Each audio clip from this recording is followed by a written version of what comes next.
morning. My name is Dan Scripps, Chair of the Michigan Public Service Commission, and I call this special meeting of the Commission to order on August 25th, 2021 at 10:30 a.m. Madam Secretary, please call the roll.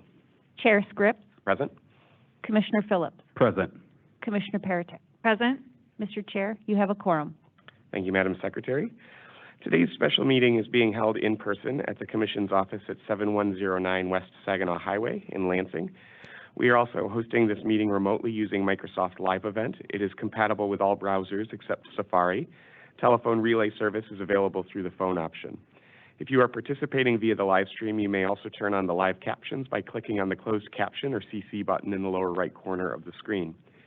As indicated in the notice for today's meeting, if we lose the remote connection, the Commission will not recess.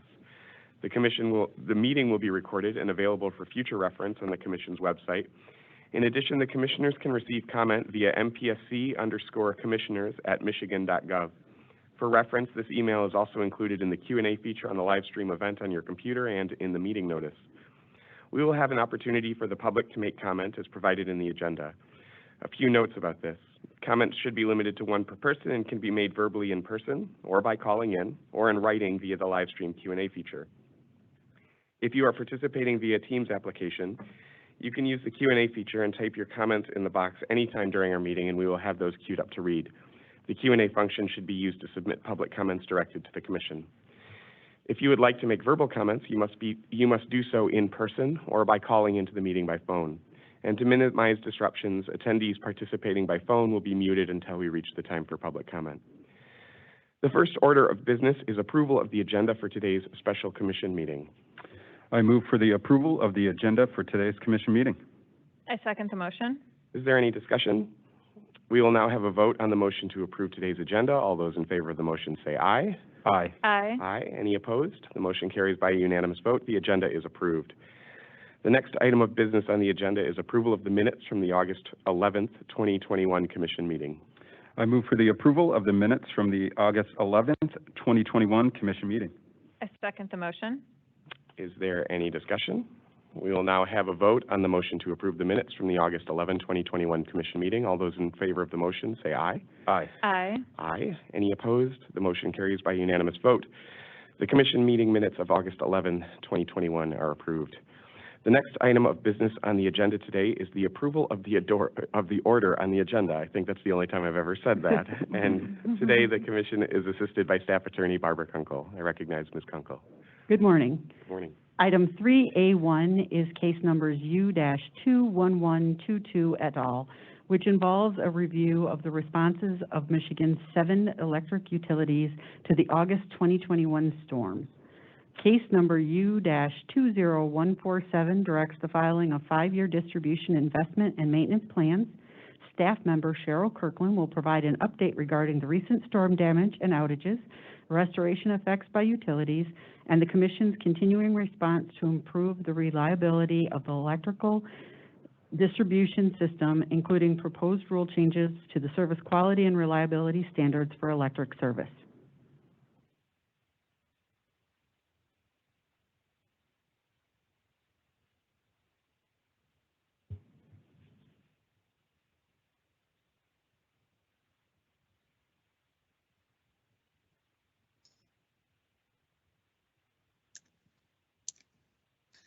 Oops.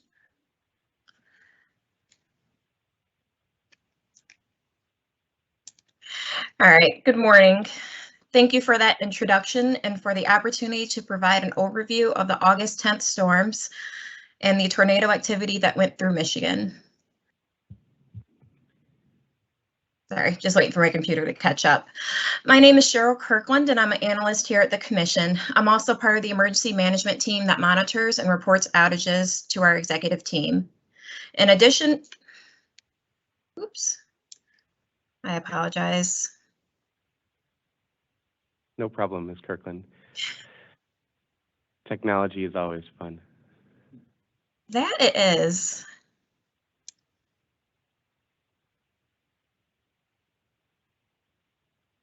All right, wait for my screen to catch up to my words. All right. Let's see. My name is Cheryl Kirkland, and I'm analyst here at the Commission. I'm also part of the emergency management team that monitors and reports outages to our executive team. In addition, I served as the workgroup lead for the service quality and reliability rule set revisions that concluded in December 2020. My presentation this morning is going to provide an overview of the August 10th storm system that caused nearly 1 million customer outages in Michigan, as well as a status update for the proposed changes to the service quality and reliability rule set. It has been a stormy summer season here in Michigan, with some areas being hit multiple times. High winds exceeding 50 miles an hour, flash floods, and reported tornadoes caused tremendous damage to trees, poles, and other equipment on many utility systems. The frequent rainfall also contributed to trees and utility poles toppling under the high winds. High wind patterns were investigated as part of the 2019 state of the SEET report. The data shows extreme weather and storm events are occurring more frequently and with greater intensity over the past 60 years. This increasing trend can be observed in this figure using data collected by the National Oceanic and Atmospheric Administration from the upper Midwest region of Minnesota, Wisconsin, and Michigan. Tree interference is reported as a top contributor to customer outages by Michigan utilities. Recently, the Commission has approved increased spending in tree trimming programs to proactively address overgrown trees in order to reduce the severity and frequency of outages. The Commission continues to actively monitor these programs through annual reporting and utility-specific meetings throughout the year.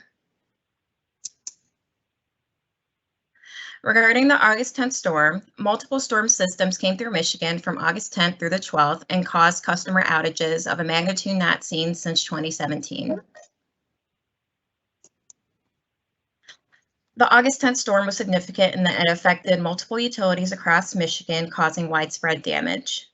High winds exceeding 70 miles an hour, flooding, and F1 tornadoes were reported in some areas.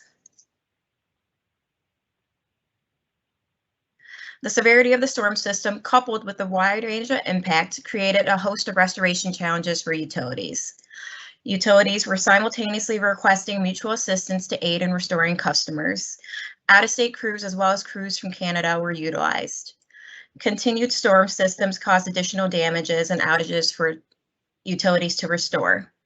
Cooling centers were open to help affected customers beat the high heat and humidity, but also affected line workers who were working 16-hour shifts. And there were also outstanding customer outages from previous weekends and previous storm systems, which compounded the restoration efforts.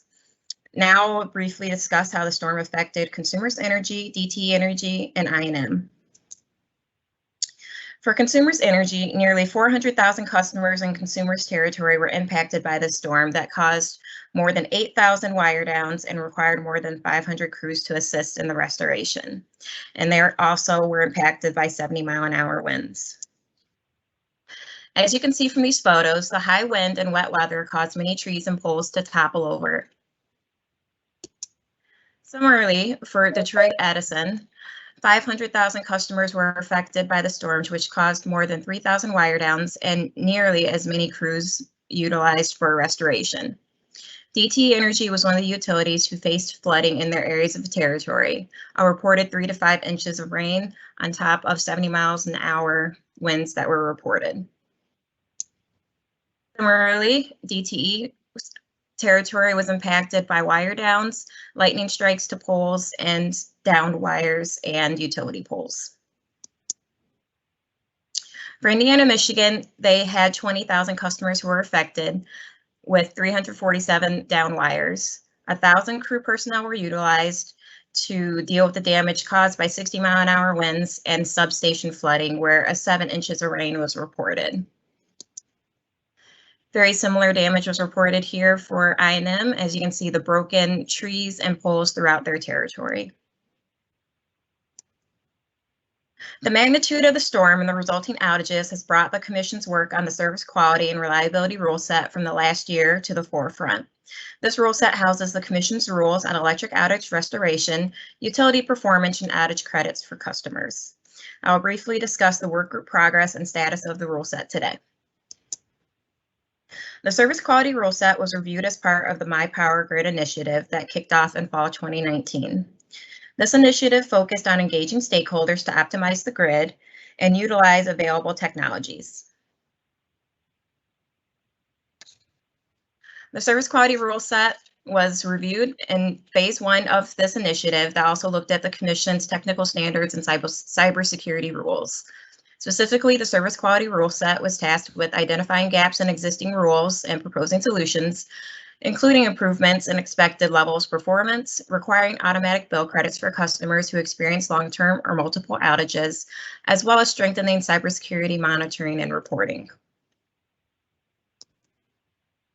The service quality work group, at a glance, we had several members that participated, including Michigan's Attorney General, Michigan's Utilities, Michigan's Fire Departments, MECA, Maui, State Representative Yarrick, New Energy Advisors, and CUB. The timeline of the group, it went from December 2019 through March 2020, where we held monthly whole group sessions to discuss common issues and several subgroup sessions to discuss the definitions, outage reporting requirements, and improvements to the wire down process. In these groups, we reviewed adopting more IEEE definitions, revising the wire down standby times, our outage reporting requirements, including emergency response plans, after action reports. We also looked at service performance rules to be transferred to the billing rule set, modifying annual reporting requirements for all utilities, modifying the outage credits and thresholds, and reviewing the electric service reliability. The work group the final report was filed in U20629 in December 2020.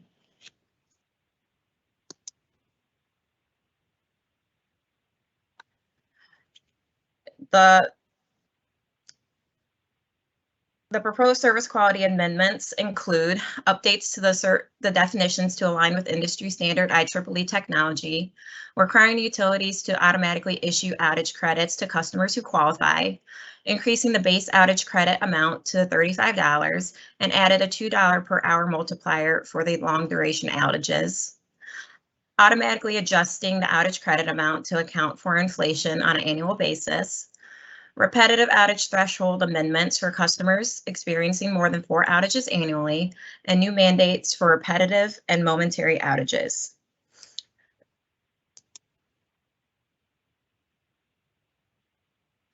This rule set is currently being reviewed internally and will move on to the rulemaking process once a final draft is completed, which is expected to occur within the next week.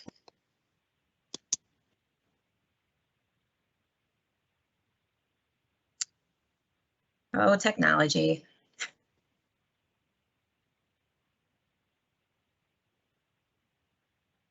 Just doesn't want to move on from the rulemaking. It does not.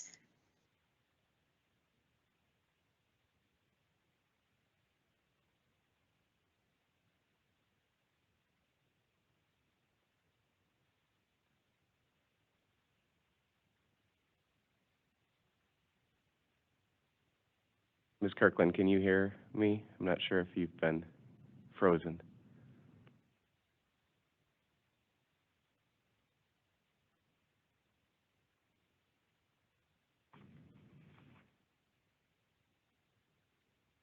We're having some technical difficulties as folks participating both remotely and in person can tell. I'm going to just give it a second to see if Ms. Kirkland can reconnect, and otherwise we'll move on.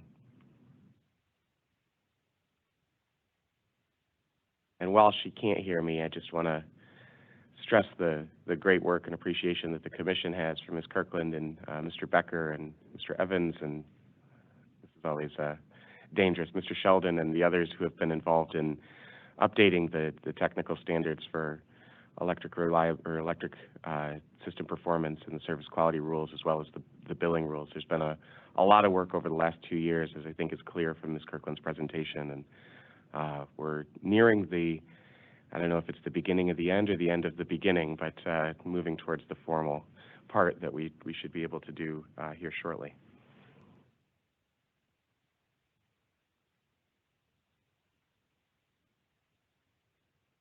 I think we'll move on. We'll post the rest of Ms. Kirkland's presentation to the meeting materials today for those of the public who want to review them. There has been, again, a fair amount of work, and we can talk a bit to the order as it's being considered. But Mr. Phillips, or Commissioner Phillips, I'm sorry, do you like to make a motion? I would, Chair. Thank you. I move for the approval of the order in case numbers U-21122 et al. I second the motion.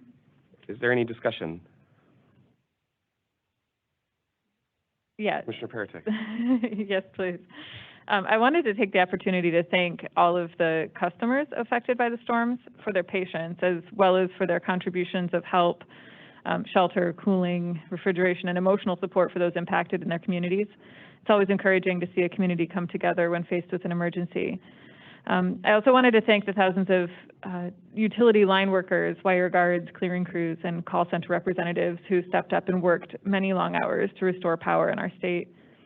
We at the Commission know that we need to do better for our residents' electric reliability and resiliency, and that's why we're asking for more data, more transparency, and more engagement to prepare and harden our electric distribution system to better withstand the increasingly extreme weather that we are experiencing.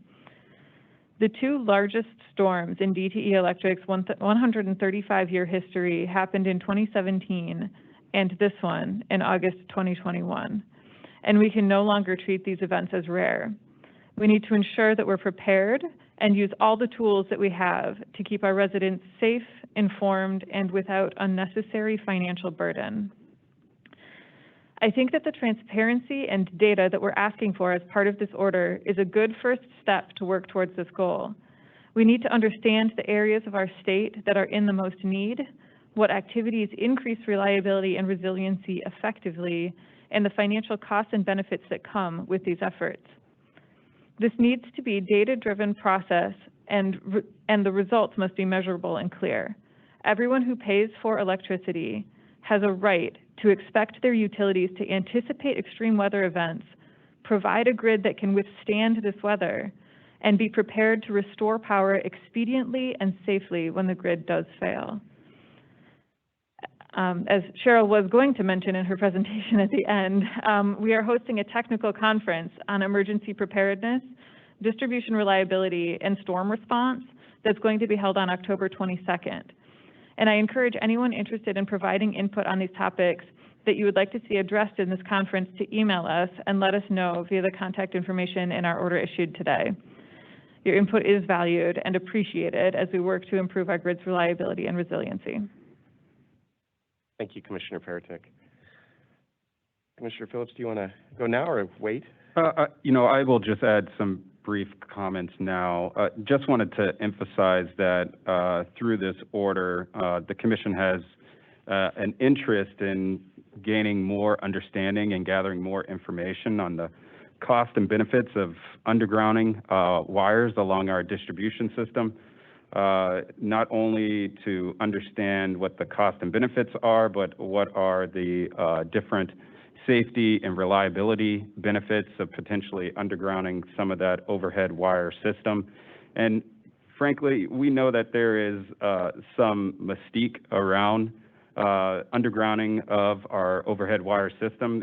It's kind of one of these holy grails within the electric industry, maybe not as much of a holy grail as nuclear fusion, but certainly something that we want to take a firmer, more earnest look at, and there must be a place where a place in between business as usual and undergrounding of that entire distribution system. We're very interested in pilots that can look at certain most vulnerable circuits, as well as segments of that distribution system where maybe it is less cost prohibitive or beneficial to begin to look at different options for undergrounding and reducing the susceptibility of those smaller segments of particularly vulnerable circuits. So that is just another point that I would like to emphasize that we have outlined in this order, and really looking to further information from not only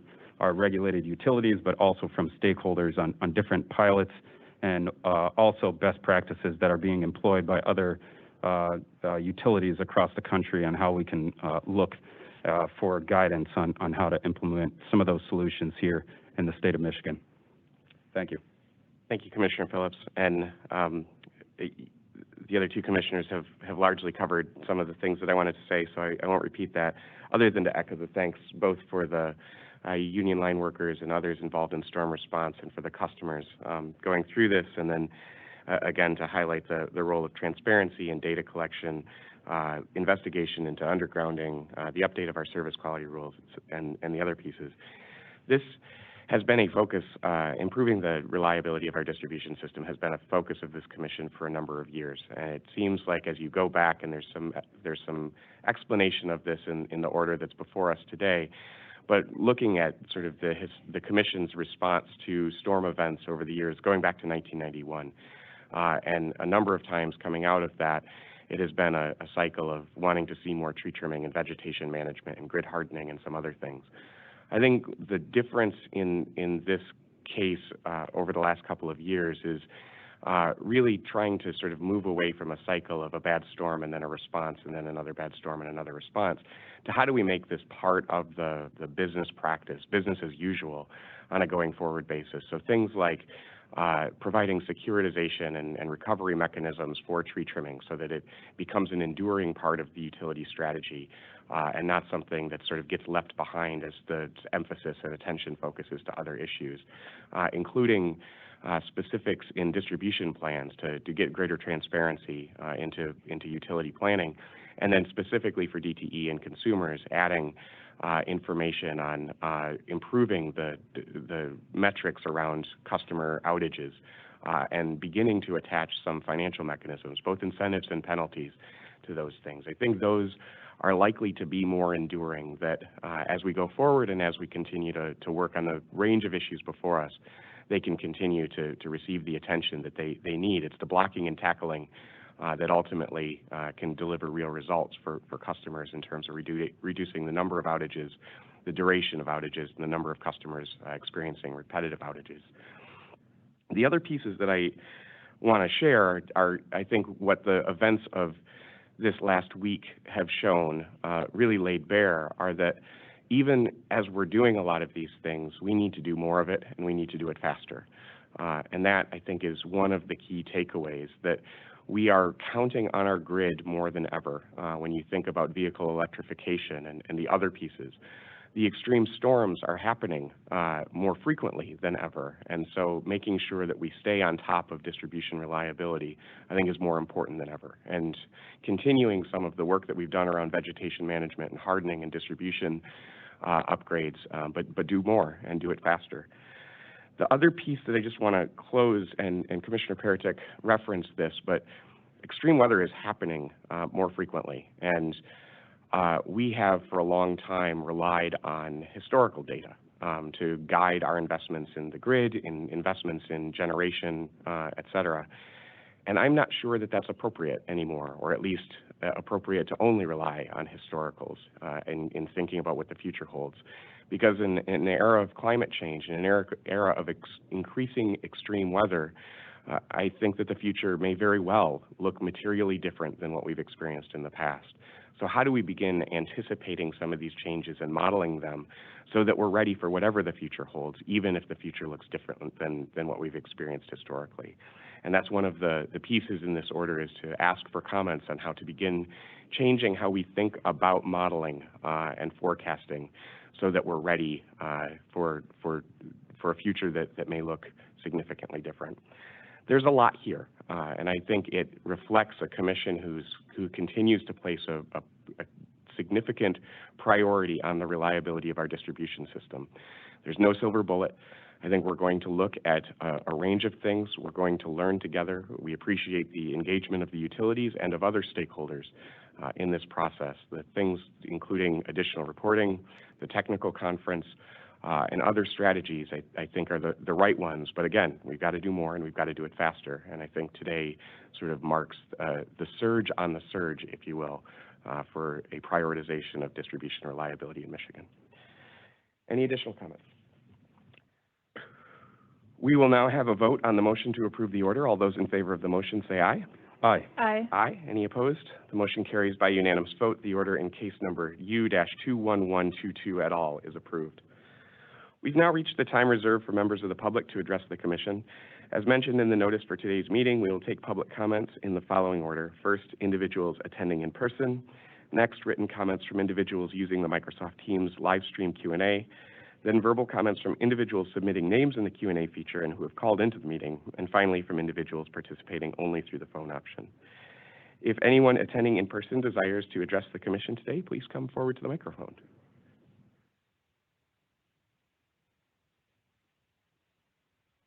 We will now turn to public comments through the remote options. Again, if you would like to make a comment and have access to the Teams live stream Q&A feature on your computer, please enter your name and your comment, which will then be read aloud to the commissioners. This feature is available on the right-hand side of the control bar next to the mute button. As a reminder, the Q&A feature is intended for public comments directed to the Commission and not to engage with other participants or respond to their comments. After taking any comments through this feature, we will open up the phone line for those who called into the meeting and would like to address the Commission verbally. If you want to be queued up for verbal comments, please enter your name in the live stream Q&A feature and indicate that you wish to make a verbal comment. I will first call on these names in the order received. After hearing from those individuals listed in the Q&A, we will ask if there are any comments from individuals who are on the phone line but not utilizing the online Q&A feature. Please note that you can only make verbal comments by calling into the meeting. When it is your turn to speak, press *6 on your phone to unmute. As a reminder, this public comment period is for commissioners to listen to comments and concerns and not to answer specific questions. When providing comment, please indicate your name and where you live if you're willing to share that so that we have it for our records. And please limit comments to one per person and keep them brief, no longer than 3 minutes, so we have a chance to hear from all who would like to comment. And Ms. Cole, I see that you're online. I hope that you're able to help again today. Do we have any comments that have been submitted through the live stream Q&A feature? We do not. Do we have any folks who have indicated through the Teams live stream Q&A feature that they would like to make a comment? There is nothing at this time. Okay. We'll now open it up to anybody who has called into the meeting by phone to see if there's anybody participating by phone today who would like to make public comment. Again, press *6 to unmute.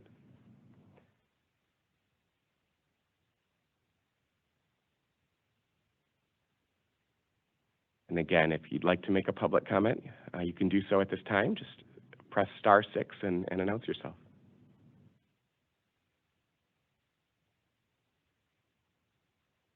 Given the technological challenges earlier in the meeting, I'm going to give it one more try.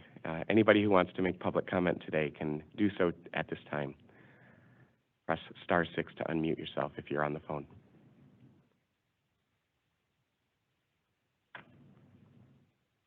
Okay, we will close the public comment period. Any announcements today? None here, Chair. I don't believe I do other than that the next regular commission meeting is scheduled for Thursday, September 9th, 2021 at 1:30 p.m.